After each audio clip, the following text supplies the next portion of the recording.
What's up? It's Joseph. I'm here with a second update. It's been 150 days since I fully committed to the immersion lifestyle, and 50 days since my first update video. Thanks for taking the time to listen.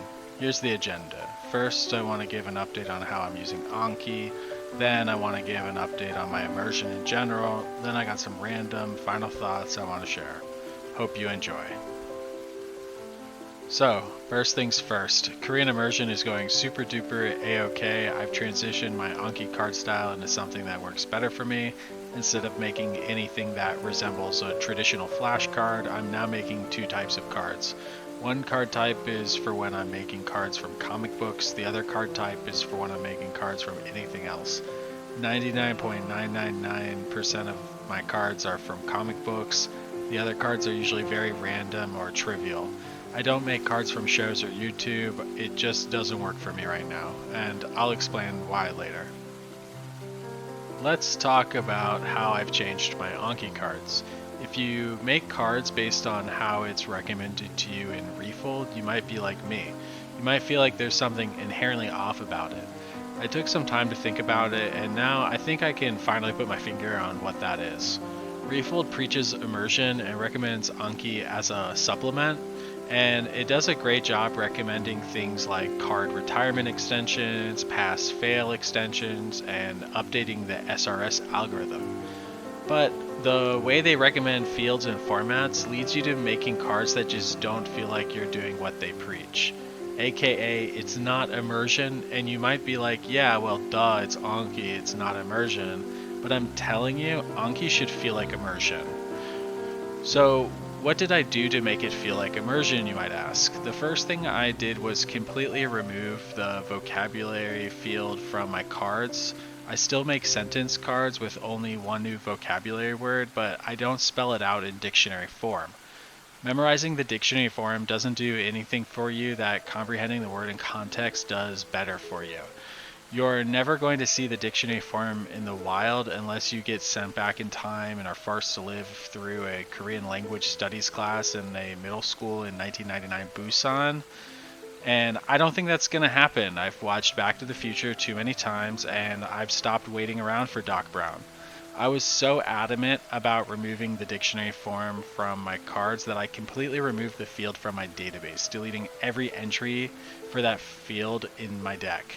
I did this for both card types too. I did this for a couple reasons. First, with the old card format, I had a bunch of stuff on the front, aka a lot of noise. I had an image from Google or an image from the comic book, then I had a sentence with a highlight, then I had a vocab word, and all I was testing myself on was if I knew the vocab word. Because of this, my brain did what it does best and filtered out the noise. I was mentally skipping all that juicy immersion contained inside the comic book or sentence, while my eyes jumped straight to the new dictionary form vocab word. I was instinctively just going to the word and trying to translate it in my head. No matter what my intentions were, the format of the cards were pulling me towards whatever felt easiest to do in completing the given task. It's hard not to do crack cocaine when there's a pile of it right in front of you. But doing things this way led to a lot of wasted immersion potential, and it also didn't test my ability to ingest native material, which is the ultimate goal. It just tested my ability to translate a word in my head based on its dictionary form. So what did I do about this, you might be wondering? I got rid of that damn vocab word, and now I just read the sentence or look at the comic. If there's anything about the sentence that makes my head turn, I fail it. Otherwise, it's a pass. More specifically, for comic book cards, I made it even more context-rich by also removing the new sentence from the front too.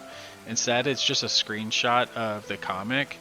I make sure the whole screenshot only has one new word, and depending on the amount of reading I want to do for that new word, I increase the number of frames in the screenshot.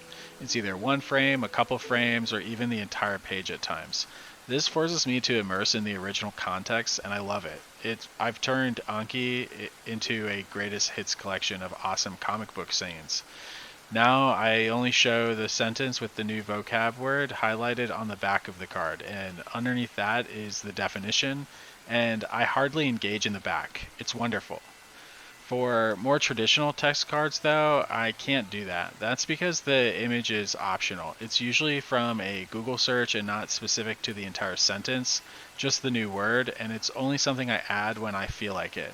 Because of this, I keep the sentence on the front, but without the new word being highlighted. On the back, the new word is highlighted, and below the sentence is the definition. You might be wondering why I'm putting an image on the front if it might spoil the meaning of the new word. And the answer is exactly that. I want to spoil the meaning of the new word. Anki is a supplement, it's a reminder, it's training wheels, it's not the main mechanism in which I learn.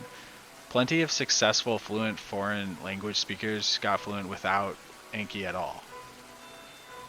And I'm not trying to do anything that racks my brain with Anki. Slapping that bad boy on the front makes it super obvious what the new word means, and it also makes it super obvious if the new sentence has other things I don't understand, which is exactly what I want. The goal is to remind myself a bunch of times over a long stretch of time that I've already looked up that word. If it's still too difficult to understand in the wild, I just make another card. It's that easy. Anki cards don't equal words learned. In fact, I already knew a ton of Korean before doing immersion with Anki, so it's a terrible indicator of my own understanding of Korean. I'm not actually trying to memorize the dictionary form of words either. I'm just trying to understand Korean when I experience natives or native material. I don't need anything that tests me. I don't want anything that might dampen my motivation, and the old cards were set up in such a way that I was skipping as much of the juicy immersion as possible and just testing my reflexive memory on shit that I don't care about. Now I do my Anki with no expectations, it's just extra immersion. If I don't feel like I need to look up anything on the front of a card, I just skip the back altogether. That's a pass. If I do feel like I don't recognize something, that's when I look at the back. Then I evaluate if it's a fail or delete. If the definition and highlight doesn't help me understand what I don't know about the card, then I delete it altogether. Fuck suspending cards. That's for babies. I'm nuzlocking this shit. If the definition helps me understand the card, I press fail. It's as simple as that. Anki is way easier now, it keeps me flowing, there's very few pauses, it's just immersion with training wheels. It's great. Another thing I started doing with Anki, I started transitioning to monolingual definitions. I don't view this as something I will ever completely do, it's more like the curve of a log if you ever studied calculus. The more I use monolingual definitions, the more English translations trend towards zero. It'll just probably never fully get there. To be honest, I will probably stop using Anki before I could get there. If I fully comprehend the definition in Korean, I just put the Korean definition on the back. Otherwise, I put the English translation there too. Then later on, if I notice the definition has become fully comprehensible, I can delete the English from the card. I just don't have to though. Sometimes I already know the word well enough and it's just gonna get retired soon, so modifying the card would just be a waste of time. In the previous way I did things, I almost always wanted an English word on the back, even if I comprehended the Korean definitions.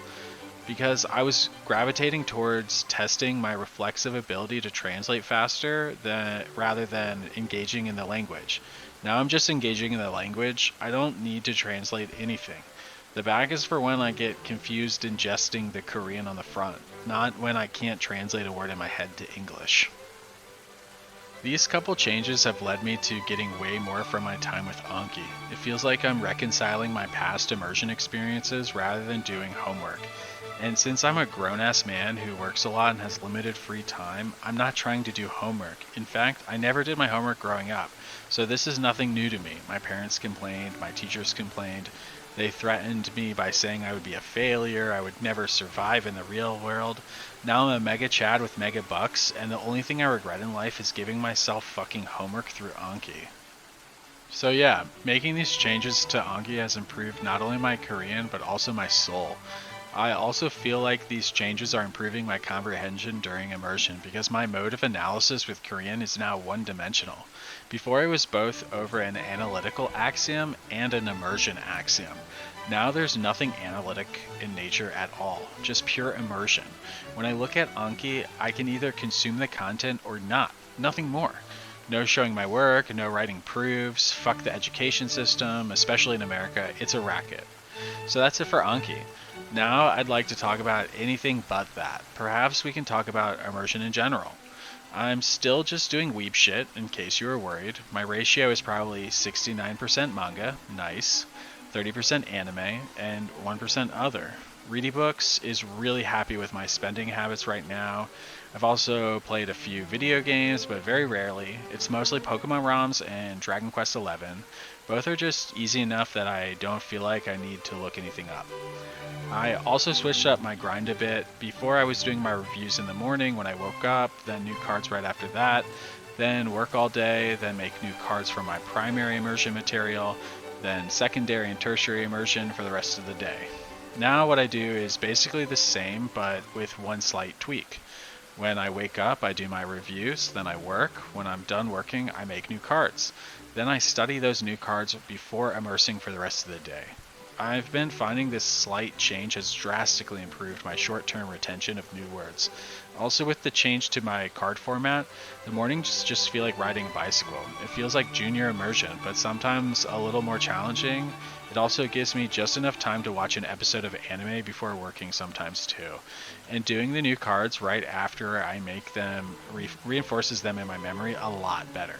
Probably because the full original context is still fresh in my mind. I find that waiting until the next morning made it harder to remember. Combined with the old way of formatting cards, it felt like an 85% success rate, which sounds not too bad, but now it feels like a 98% success rate. And these numbers are completely made up, of course, but I think how you feel about your success is just as important as your actual success. As I said earlier, my immersion content is mostly just weeb shit.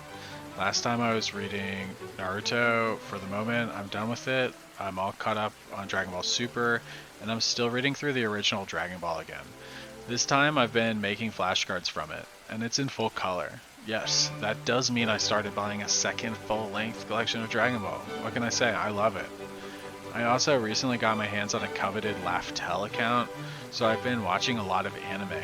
One of my friends in Korea is also a huge weeb, and he's nice enough to share his account with me. Laftel is mostly subbed anime, but it's got dubs for a lot of the bigger shows from my childhood, alongside a couple newer dubs too. I've been watching a lot of Dragon Ball Z Kai, which is basically a condensed audio version of Dragon Ball Z, which is perfect for immersion. I've also started watching Hunter x Hunter while reading the manga on Readie Books at the same time. I'm staying a few chapters behind in the manga. This has really helped my active listening skills. What might sound strange, though, is this. I don't look anything up when doing active listening immersion at all. And subsequently, I never make flashcards from it either. The reason for this is because I feel like I'm making better cards from books, and I don't want to give myself any time to think about what people said when training my listening skills. I just focus on the stream of the sound entering my ears, and I've definitely noticed a huge improvement when it comes to listening over the past 50 days. Some form of listening practice is ridiculously important. I think it might be improving my reading too, but I'm not going to get into that now. Besides Dragon Ball Z Kai and Hunter x Hunter, I've been watching a little bit of Dr. Stone, Black Clover, and Fairy Tail, along with a couple other random shows here and there. Fairy Tail is really bad. I don't know why I watch it. It's mostly for passive immersion when I don't have time to stay engaged, and I don't want to feel like I have to rewatch something when I have more time. Mostly because it's not that good, so I don't care about it, but passively entertaining enough to help me sneak in Korean immersion here and there throughout the workday. It's also really long, so I don't need to worry about running out of episodes anytime soon. I've been watching other shows randomly when I don't feel like watching Dragon Ball Z Kai, or when I'm too far ahead in the Hunter x Hunter anime to feel good about watching it. I also dipped my toes in some Korean history books for kids, but I decided to hold off until much later, once the weeb shit becomes less dense and I need to start farming a new domain. Besides that, I occasionally read webtoons when traveling on the metro, but because of the virus that shall not be named, I'm not going into the office very often, and thus not reading webtoons very often either. Another thing is that with Laftel, I can just watch anime on the metro too, which is often way better than webtoons. So perhaps you're curious what my plan is going forward. My plan is to continue making cards from Dragon Ball up until the end of the Cell Saga. That's where I started making flashcards the first time I read through it. Then I will probably start Hunter x Hunter over it and use that as my new card source, since I'll probably finish Hunter x Hunter way before I get through the Cell Saga. At that point, I want to read and watch Death Note as my secondary immersion source. I already read part of the first volume, and it wasn't as difficult as I thought it would be. This was probably 2 months ago, so my theory is that by the time I finish Dragon Ball and Hunter x Hunter, it will be exactly my level and make for a great casual immersion source, eventually becoming primary after I get through Hunter x Hunter again. If it's still too difficult when I finish Dragon Ball though, I might read something like Black Clover to get something more in line with my current domain. Maybe not, who knows. That's kinda far away though. From my description of the content I immerse in, you might have noticed a pattern that I'm not 100% committed to, but is currently working well for me. I have one primary immersion material that I make cards from, then I have a secondary casual immersion material that I relax to. Then I have a bunch of stuff I'm testing the waters in when I don't feel like either engaging in my primary or secondary material. When my primary immersion well dries up, the secondary immersion material becomes primary, and then I pick a new secondary source. The other thing I'm doing is trying to mostly immerse in things that have both a manga and anime because they are great supplements to each other. One thing that's been surprising to find is that some anime that is dubbed in Korean doesn't have an official manga release. I'm looking at you, Dr. Stone, which is especially weird since the artist of Dr. Stone is famously Korean. Another thing is that Laftel doesn't have the rights to certain dubbed anime. The license has expired and now only subbed versions are available. I'm looking at you, Naruto. But yeah, I've been watching a lot more content. This has been amazing for my listening skills. As you might have picked up on from the previous video, my wife is Korean and she watches all kinds of stuff in Korean after work. Before I couldn't understand like 99% of it, partially because it was boring as fuck and I didn't want to engage, but now my entire house is becoming 24/7 passive immersion. All of it is slowly becoming very comprehensible, even if I don't like it. I'm not hating on my wife, by the way. She is quick to express her disdain for weeb shit, and what I'm trying to illustrate is the slow rise of passive comprehension welling up inside of me. Just like in English, I want to hear Korean and not have a choice of understanding it. That's how serious I am about this. The rest of this video moves into more philosophical territory, but I hope it's still interesting. Viewer discretion is advised. One observation I've had recently is that the better I get at listening, the more I realize it feels like it can be way easier than reading. I can easily imagine my reading becoming 30% and watching anime being that seductive 69% of my input in the future. Think about when you do anything in English or whatever your native language is. Listening and speaking is 10 billion% easier than reading and writing. You don't go to school for 12 years to learn to listen and speak. You go to school to become obedient and docile. What I mean to say is you go to school to learn how to read and write, and that shit is not natural for the most part. Sure, you might be in the debate club or drama club, but that's also not the average student. Only some highly vested individuals find reading a book as easy or easier than watching TV or YouTube or, God forbid, TikTok. The more I watch anime, the easier watching anime gets, and it's getting way easier faster than reading ever did. I still read slow as fuck, and yeah, the comprehension of each phrase might be higher, but I'm consuming many more words per minute when listening. So if we talk about comprehension per speech bubble over time versus comprehension per spoken line over time, if you cut all the filler, I'm probably understanding as much per second in a show as a book. Again, overall percentage of written content is way, way higher. There's a ton of silent gaps when listening, but I don't think I'm too far away from when watching shows in Korean is just always easier than reading. Now, the irony in this little monologue about listening being easier than reading is that I still feel like it's terrible for learning new words. There's a couple reasons for this.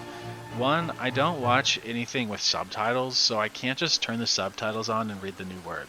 I would have to listen several times before knowing what the word is. 2, I'm getting way more words per minute still from reading compared to listening. There's very little downtime when reading. A lot of what is described visually in a show is described with words in a text. 3, the format of comic books lends itself better to lookups and making beautiful Anki cards. Most of the words I don't know in the shows are found in longer form dialogue, so even if the dubbed anime did have subtitles, I would have to screen cap multiple images to get the full phrase on a single card. With a comic, I can get multiple lines and frames in a single screenshot. That's a lot of rich, juicy context for minimal effort. No stop, go. Like it would be with shows or YouTube, and no relying on some kind of poorly implemented algorithm for picking new sentences for me either. Shots fired. The final reason is something you might have intuited earlier. And if you did, bravo, you're a smart cookie. The truth is that I don't want to focus on comprehension when listening. This might sound fucking stupid to you, but hear me out. With the way I'm learning vocab from comic books, I'm starting to enter a translate state. A state I like to call the immersion zone. Inside the immersion zone, I don't need to translate words into English at all to comprehend Korean. I'm developing a natural intuition for the written language. The only thing I'm not getting out of reading is a natural intuition for the spoken language. AKA, I don't need to learn vocab at a faster rate, I just need more practice listening. And that's exactly what I get out of watching anime. I just focus on opening my big pointy elf ears. If I hear something I don't comprehend, I keep listening. I don't rack my brain on it. I just focus. I focus on finding the next thing I can ingest while listening, and allowing the language to watch over me like a newly baptized baby Jesus. It's great. When I was trying to comprehend the language more transliterally while listening, I found myself trying to do the same thing as my shitty Anki cards were training me to do. I was translating. This isn't the end of the world when reading because you control the pace of input. When you're listening, if you are translating something in your head because you still have a very shallow understanding of it, you end up missing whatever comes right after it. And I want to always hear what comes next because all I care about is listening. If I miss someone speaking those juicy nouns, verbs, and adjectives because I'm wrapped up in some low tier adverb, then that's a fail. So, yeah, I hope that makes sense. I'm just listening. Overall, the last 50 days have been great. I'm still constantly trying to immerse. I'm gradually feeling improvement. I can't wait to see where I'm at in another 50 days, and I still want to make it to that beautiful 1 year mark and do a 1 year update video. I got a lot of thoughts about immersion since that's all I do anymore, but perhaps those thoughts can be saved for another video. If you have any questions, feel free to ask me in the comment section. Thanks for listening. Hope you enjoyed.